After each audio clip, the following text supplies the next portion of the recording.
I've mentioned a few times how much I love Metroidvania style games, but you know what? I've only played a couple of Metroid games and precisely 0 Castlevania games. This is something I really should rectify at some point, and maybe I will in the not too distant future. Today though, I'm going to be looking at Metroid Prime, one of the 2 Metroid games I have played before, and it just so happens it's one of my all-time favourite games. The GameCube was the first Nintendo console I actually owned, and Metroid Prime was the first game I played on it. As far as introductions to a new world of console gaming go, it's tough to think of a better one. I'd played Nintendo games before, of course, but only sporadically. I think the only Nintendo game I'd played from start to finish at that point was Banjo-Kazooie on my nephew's N64, which is also a pretty damn good game, but Metroid Prime absolutely blew me away. It sticks in my mind as possibly the best game of the generation, which is really saying something since that generation includes the PlayStation 2 and original Xbox, not to mention the drastically underrated Dreamcast. But how has it held up over the last decade and a half and a bit? Let's find out. Before the game even starts, I have to say I love the title screen, both the way it looks and especially the way it sounds. The music is great and lives on strong in my memory, but not quite as strong as that scratchy, squeaky electric noise in the background. I don't know what it is, but it makes me think of what the firing of synapses would sound like if you could hear it, which fits in pretty well with the imagery. There's a brief narrated intro, basically talking about how cosmically legendary Samus Aran is. I don't know much about Metroid lore, and I don't think you really need to in order to appreciate this game. The narrative elements are light but quite interesting, and you don't need to know much about the other games to appreciate them. For instance, I had no idea until much later that this game is set after the first Metroid game on the NES, but before Super Metroid on the SNES, and my ignorance had no impact on my enjoyment. True to classic Metroidvania convention, the opening section of gameplay is a tutorial of sorts in which you have access to all of Samus's weapons and gadgets. If you know much about those Metroidvania conventions, you probably know at this point that you're not going to retain that access for long. I, on the other hand, did not know that, not when I first played the game anyway. This first section also gives you a chance to get used to the controls, and for me at least they definitely took some getting used to. And they probably took even more getting used to now in 2020 than when I first played the game over 15 years ago. Now I've had decades worth of experience with conventional first-person shooters, and despite appearances, Metroid Prime is not a conventional first-person shooter. In fact, it's not really a first-person shooter at all. I've heard it called a first-person platformer, and I think that's a really good way to categorize it. Regardless of the fact that you've got a stonking great gun occupying the bottom left of the screen, the game focuses far more on exploration and navigation than it does on combat. That's not to say combat isn't an important part of the game. You'll certainly need to blast, electrocute, shatter and disintegrate a large variety of enemies. But the combat plays out quite differently to an actual FPS. The GameCube controller has only one analog stick, so that one stick needs to handle both movement and aiming. Holding the right trigger swaps it from movement to aiming, so your character will be locked in place while you find your target. Once it's in your sights, you can press the left trigger to lock onto that target, so you'll keep aiming at it once you release the right trigger and start moving around again. When that target dies or otherwise stops being a priority, you'll need to hold down the right trigger again to find your next target. It sounds like a clumsy control scheme, and it kind of is at first. Coupled with Samus's relatively slow movement and turning speed, Metroid Prime may seem sluggish and hard to handle. But with a small amount of perseverance, that impression will quickly go away. With a bit of practice, you'll very quickly be snapping from one target to the next with barely a pause, and while player movement is undeniably not fast, the whole game is balanced around that fact. Once you've got your head around the game's minor quirks, it becomes an absolute joy to move through, most of the time. But I have to admit that, even after playing Metroid Prime for hours, every time I loaded it up my thumb went to the right analog stick in an attempt to look around, like you would in any standard console FPS.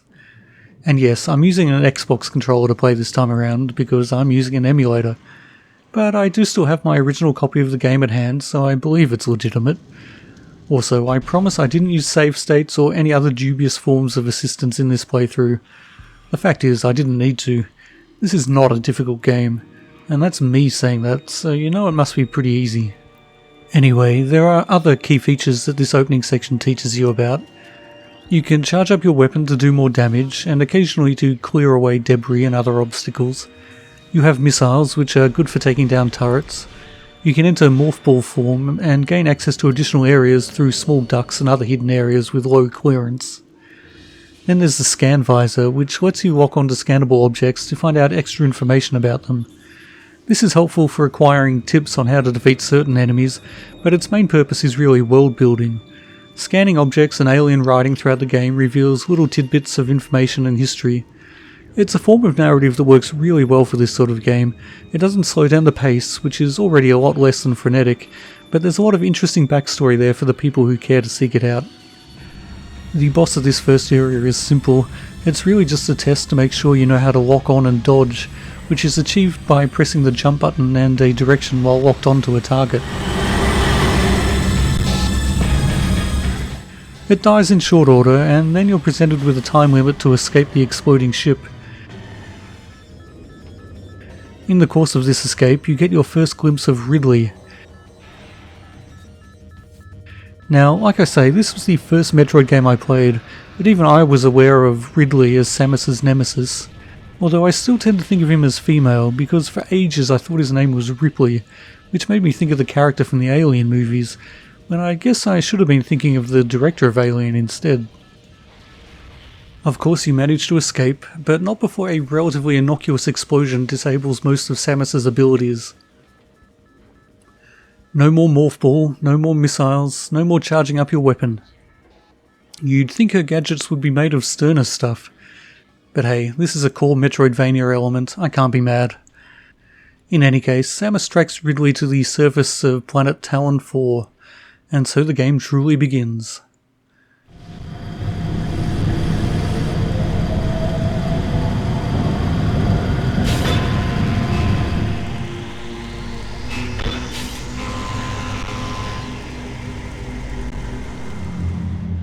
It starts by presenting you with the other key element of Metroidvania's, non-linearity.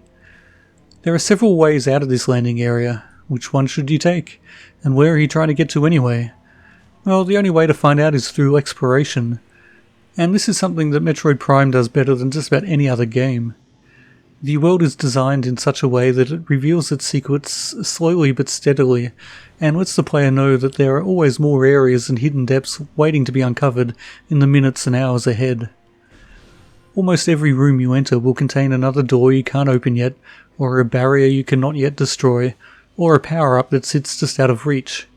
And sometimes those barriers will remain intact and the doors will remain unopened for a long time. In one of the first rooms you can get to, there's a door that requires an item you only get in the last couple of hours of the game. It's tantalizing, but in a good way. One tip for new players though, when you see one of those obstacles that you can't yet overcome, make a note of its location. Seriously, use the ancient technologies of pen and paper if you have to. It makes it a damn sight easier when you want to backtrack and pick up all the stuff you've missed. Of course, I'm an idiot, so I didn't bother to follow my own advice. The first main area you come to after the lush green of your landing site is the Chozo ruins, ancient and abandoned home of the Chozo, the long-dead natives of this planet. And I honestly think this place looks good. It's dry, dusty and atmospheric, and there's a level of detail here that was hugely impressive for its day. Even today, I'd say this game holds up really well. Great care was obviously taken in the construction of these environments, and also in the use of colour and lighting. Everything has a consistent polished look to it that transcends the GameCube's relatively limited hardware. Seriously, I was astonished by these graphics the first time I saw them, but I was just as astonished by how easy they are on the eye even today. And it's not just the visuals that are top notch, the audio is also pretty damn easy on the ear.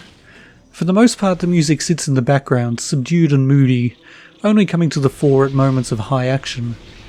It's not the sort of music I personally would seek out just to listen to, but its contribution to the overall atmosphere is massive. Even more important, in my opinion, are the sound effects. Each enemy has a distinct and evocative way of announcing their presence, from the hostile drone of the wasps to the genuinely spine-chilling cries of the ghosts that rise up later in the game. But most important of all are the sounds made by those things which are not designed to harm Samus, but to help her. Save stations emit a distinctive electronic hum which, combined with the special music that plays when you approach them, have become in my mind the overall equivalent of a safe space.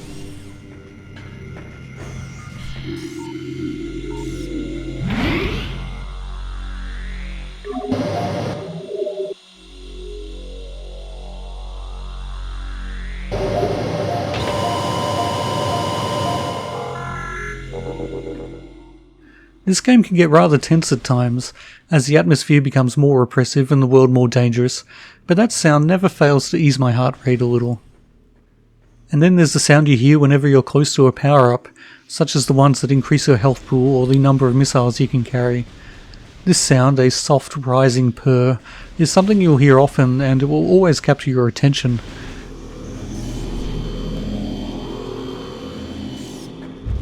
Quite often you'll find that you can't actually get to the power-up, so you'll make a mental note to come back later, or if you're smarter than I am, an actual real note on paper, or at least something more reliable than my feeble brain.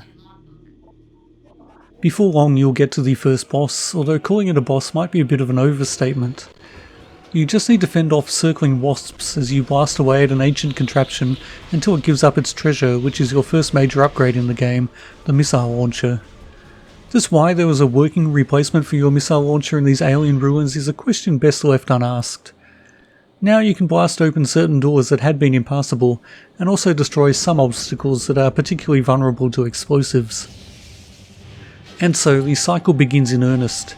Track down an item, use that item to access new areas, search those areas for the next item you'll need to access even more areas, and so on.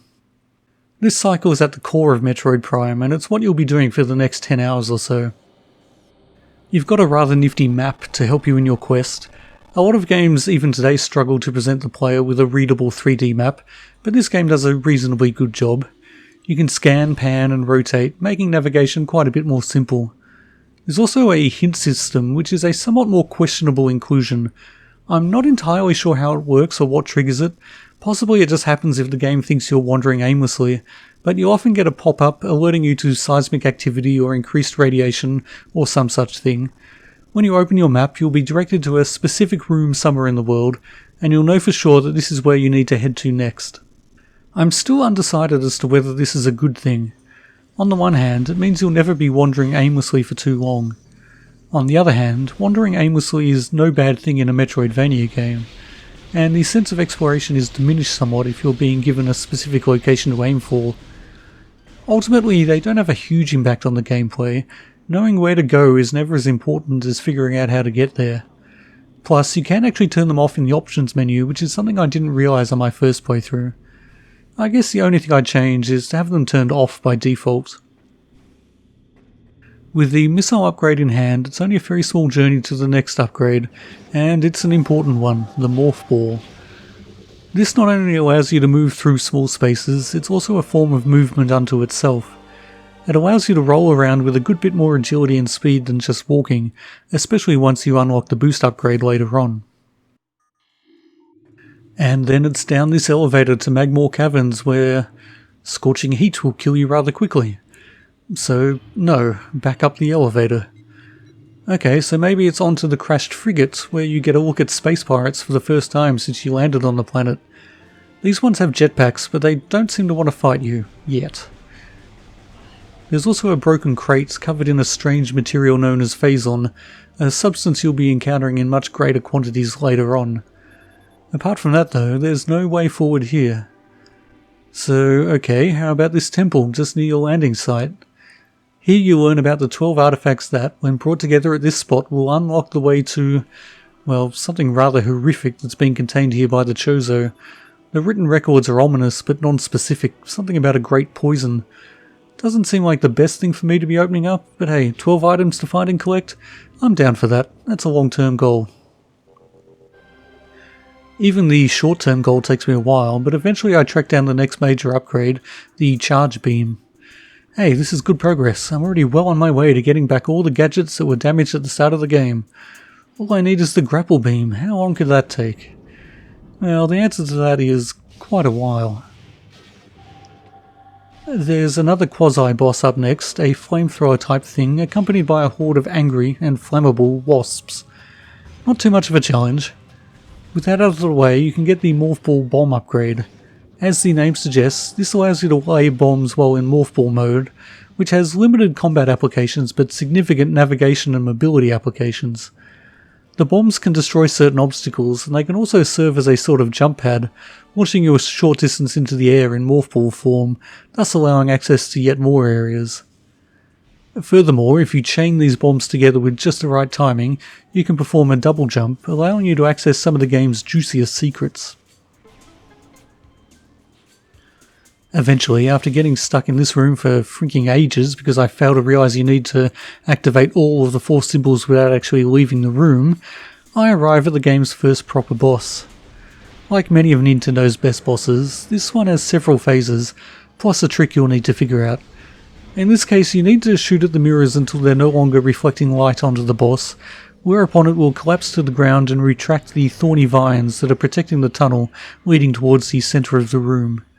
Use the morph ball to enter the tunnel and drop a bomb at its feet, or roots, and it'll take damage.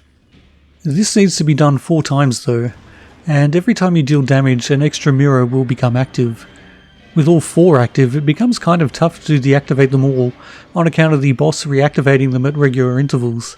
But if you distract it with weapons fire and use the morph ball to zip around the room more quickly, it can be done without too many problems.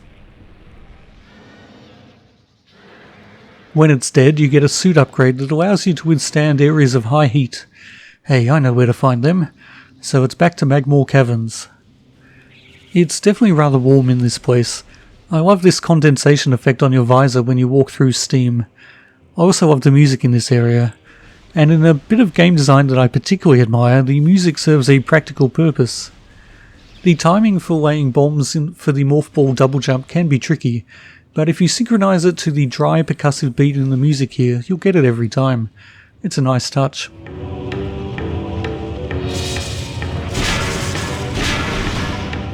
Actually, it turns out you're really just passing through the caverns, for now at least. You very quickly find yourself in colder climes, in the icy Phendrana drifts, complete with another excellent bit of background music.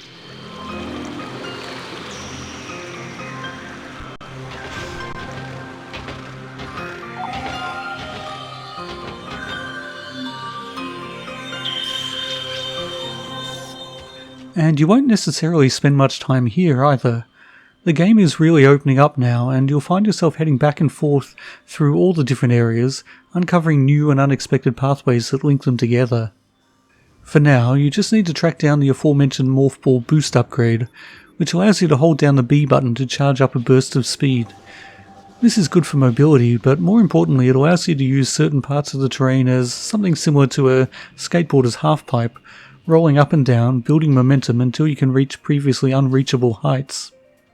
You can reach even more unreachable heights with the next upgrade, the Space Jump Boots.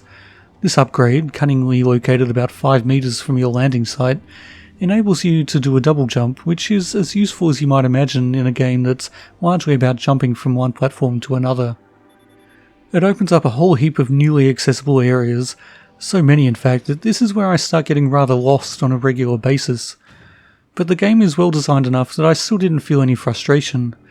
It helps that even if you find yourself going completely the wrong way as far as getting to your next main objective is concerned, there's still a very good chance you'll come across a health or missile upgrade that wasn't obtainable before, but which is now reachable thanks to the morph ball or the double jump or whatever. These upgrades are spaced out well enough and hidden with sufficient cunning to ensure that exploration rarely goes unrewarded. And the health upgrades in particular are genuinely satisfying to find, as they represent a significant boost to your survivability. Not that that's a huge issue at this point, even for someone as doddery as me. The next boss, a giant frost beast with crystals on its back that absorb most weapon attacks, is kind of a pain, but not a huge hindrance. When it's out of the way, you get your hands on the first new weapon type, the Wave Beam. This is an electric weapon that can stun some enemies, but like just about every item in this game, its main usefulness lies in the fact that it allows you to access new areas, as a blast from this weapon will open purple doors.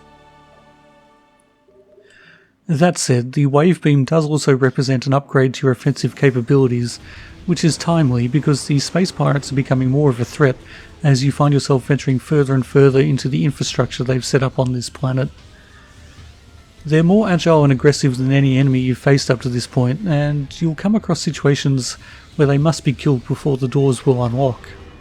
By this point you should be pretty comfortable with the unconventional controls, so these space pirates are a welcome step up in the overall intensity of the game. And I think this is something else that Metroid Prime does really well. The learning curve is gentle and the game never gets very difficult, but it does do a good job of keeping you on your toes and introducing new elements at just the right rate to stop you getting bored. The next new element is, well, it's an important one. Even I, in my ignorance, knew that much because it's in the title of the damn game. It's the Metroid, a jellyfish-like floating alien creature that lunges towards you, trying to latch on and suck the life from your veins. This soul specimen isn't much of a threat, but there are sure to be others lurking in the depths.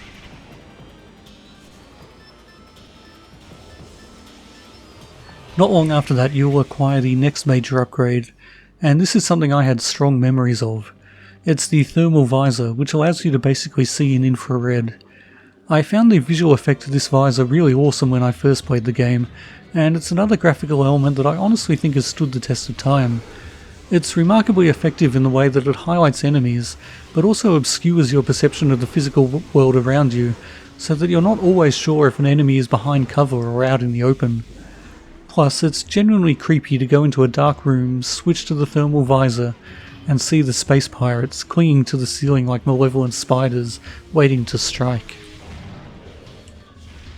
It reminds me of the dark levels of Echo the Dolphin where you had to use your sonar to light the way, and actually there's quite a lot about Metroid Prime that reminds me of Echo. Obviously the gameplay is very different, but the atmosphere and overall feel of the game is very similar indeed, to my mind at least. I feel the same kind of awe and melancholy wonder traversing the long-dead ruins and icy wastelands of Metroid Prime as I did with Echo, and the undercurrent of tension and ever-present threat is very similar. The remarkable graphics that still look good today, the evocative music and sound effects, the precise flowing movement that takes a little getting used to. Yep, in many ways the two games are very alike. They're also both simply fantastic games. Anyway, the next hurdle in my path is Thardus, a sentient conglomeration of snow, ice and stone. The boss requires you to switch between visors, as his weak points can only be targeted with the thermal visor active, but he also does an attack that overloads the thermal visor's sensors. He also has an ice attack that freezes you if it hits, and he periodically curls up into a ball and rolls around the arena, prompting you to do the same. It's a testament to how easy this game is that even though I manage to get hit by just about every attack he throws my way, I still have high health. Well, okay, I still have quite a lot of health. Okay, I still have some health.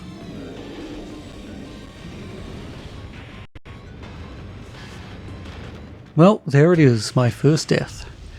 And it's genuinely embarrassing. I'm terrible at games, but even by my standards that was not a tough boss fight. All of its attacks are easy to avoid, and I managed to avoid almost none of them. Sigh. The next attempt goes better. I take the boss down with more than 3/4 of my health remaining, in little more than half the time it took me to die on the last attempt.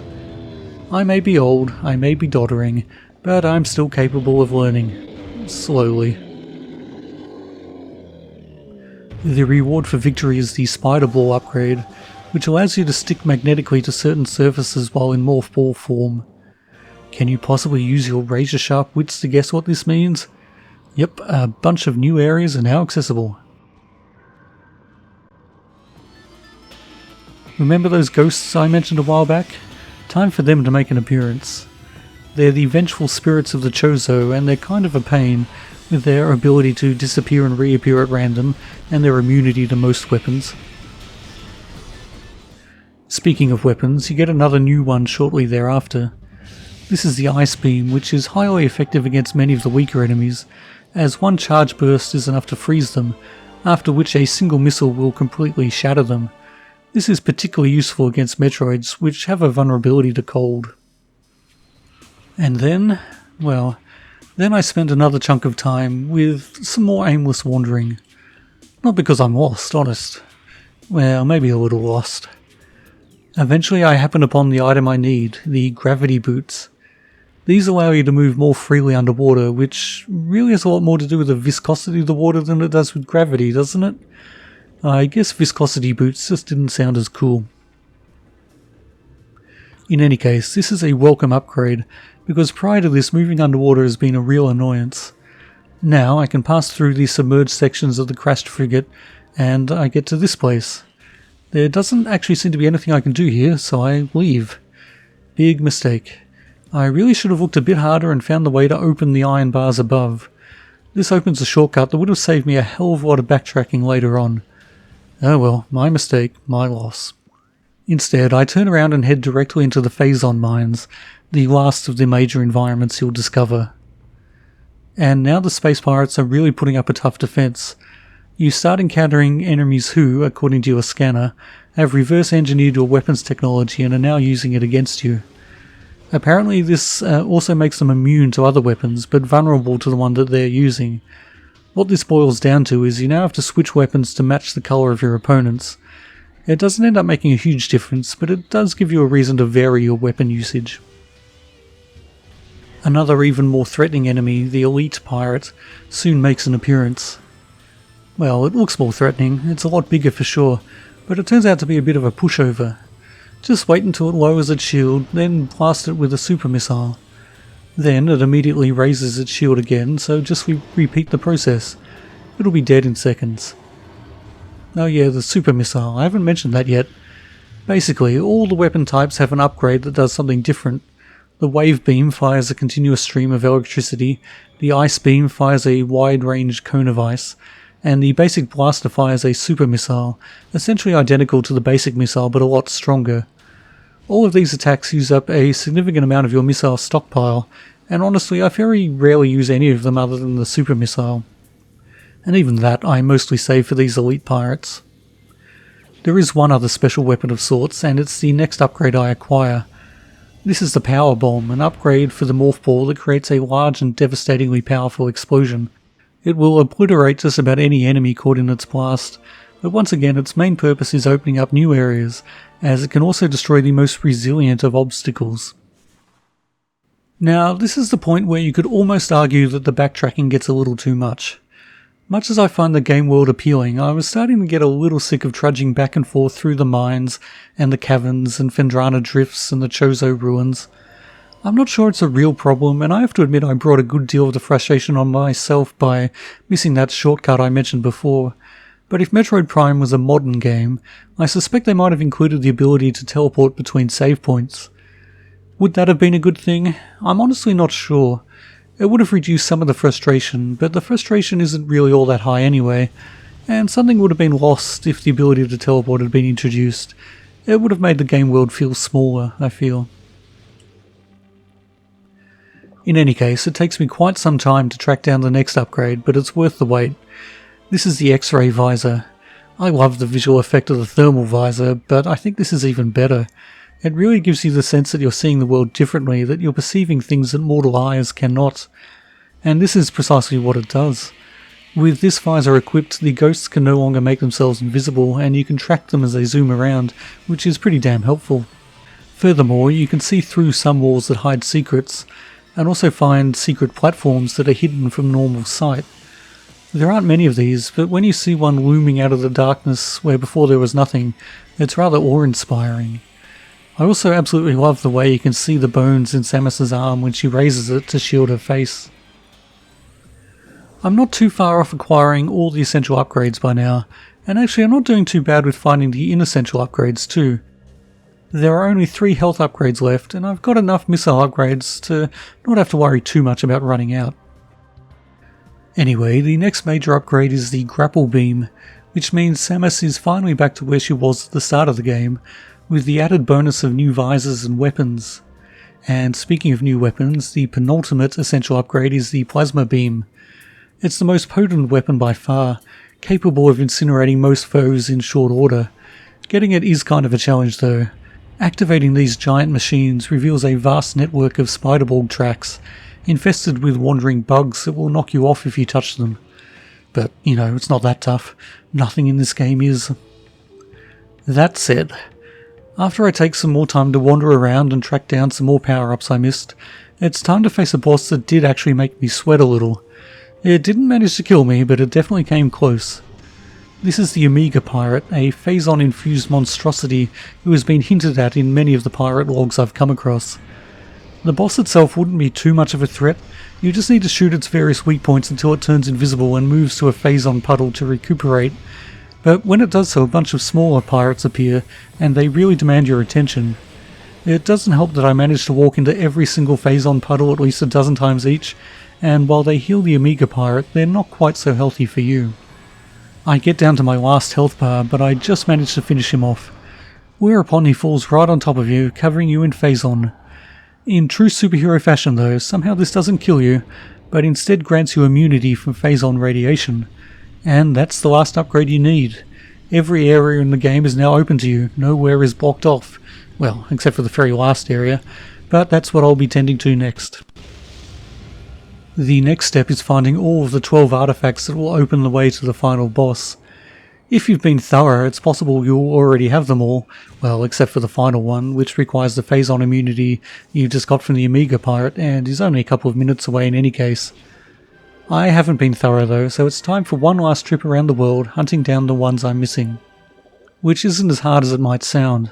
Scanning the statues in the temple gives you clues as to their location, including one highlighted word that essentially gives you the name of the specific room you need to go to. And once you're there, it's usually just a matter of solving a very simple puzzle or finding a slightly hidden secret passage. I don't think it's a bad idea to save this task for last. It's not maximally efficient, but it does give you a final opportunity to search for any optional upgrades you might have missed. Plus, I kind of consider it to be a pilgrimage through a game world that I've truly enjoyed being a part of for the last dozen hours or so. Even though I've occasionally gotten frustrated by the backtracking, I don't mind having one last look around, especially since the world is fully unveiled and I know precisely where I'm going. With all 12 artifacts in my possession, it's time to head back to the temple, and into one of the most memorable boss fights in gaming history. Yes, it's time to finally face off against your arch-nemesis Ridley, or as is known in this incarnation, Meta-Ridley. I just love the design of this boss.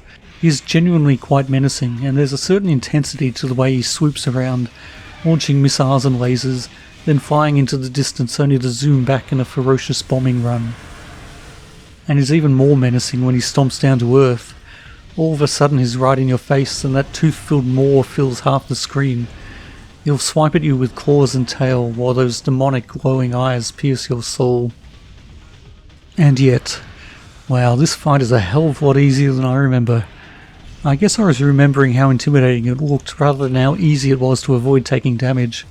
Meta-Ridley is one of the most threatening bosses I've ever fought, especially for the time, but once you learn when to jump and when to dodge, he's about as dangerous as a little kitty cat. I finish him off with not much more than a quarter of my health gone, and even that's only because I got too lazy to dodge properly by the end. But hey, you know me, I'm not going to object too much to an easy boss, and I still think it's an absolutely amazing boss fight, just because of the audio and visual intensity of it all. There are a few bosses that are quite so scary when they scream directly into your face. With him down, there's only one small area left, and... Impact crater. Okay, that startled me. Why on earth does this zone get a spoken intro when there hasn't been a human voice in the game since the introductory narration? It seems bizarrely out of place. And then there's this room.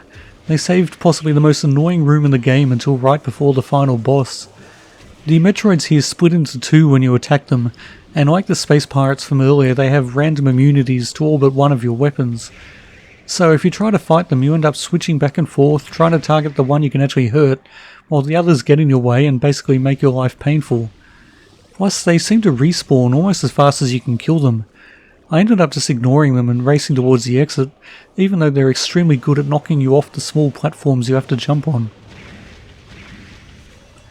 But okay, once that's done, it's clear sailing to the final boss, the eponymous Metroid Prime.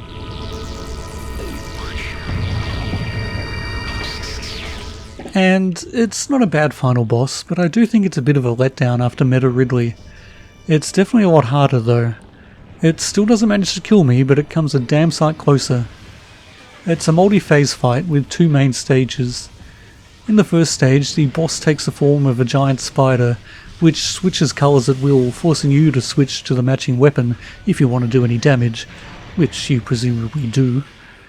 It has multiple attacks, the most dangerous of which is a large beam that matches its current colour.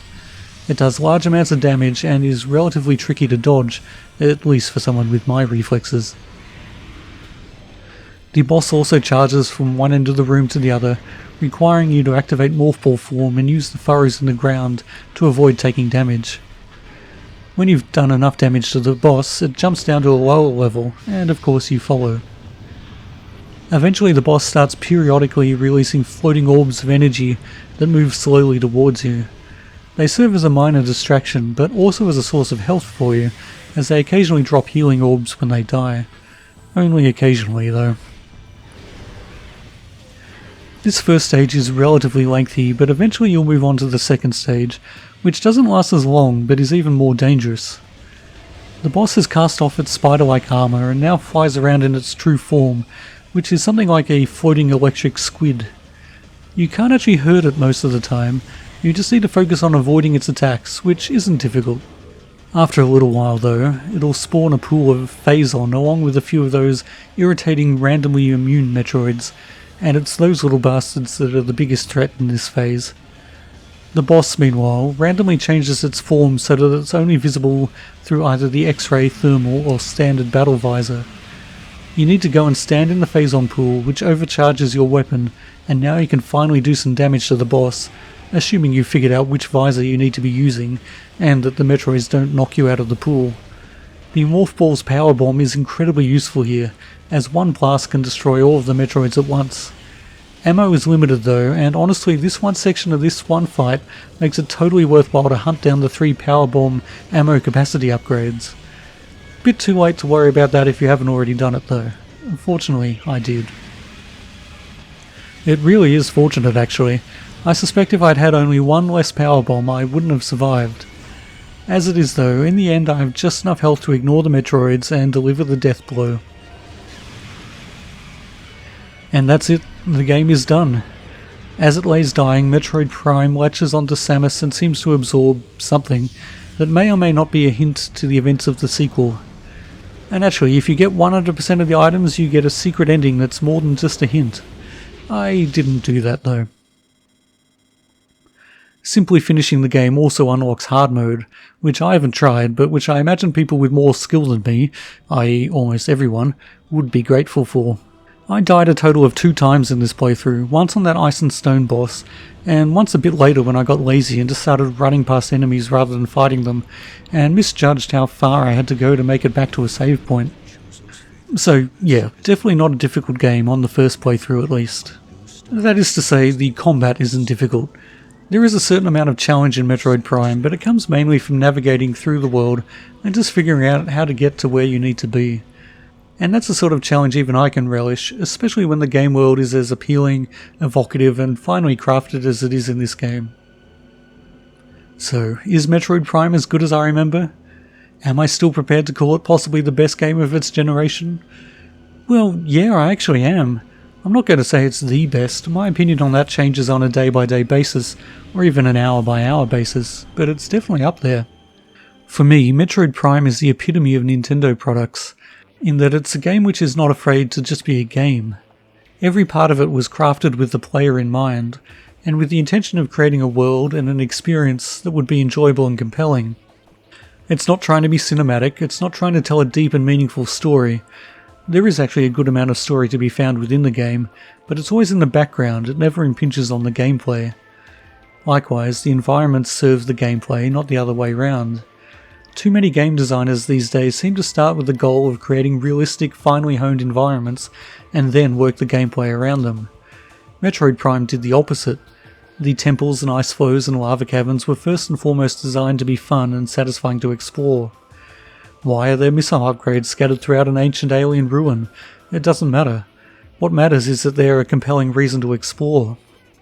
The fact that the environments have also been bestowed with great detail and a high level of atmosphere is an added bonus, and a very significant one. The attention to detail really is remarkable. There are interesting little things everywhere that you might not even notice at first. One small element I particularly like but couldn't find a place to talk about is the way you can sometimes see Samus's eyes reflected in the glass of her visor when there's a bright explosion on screen.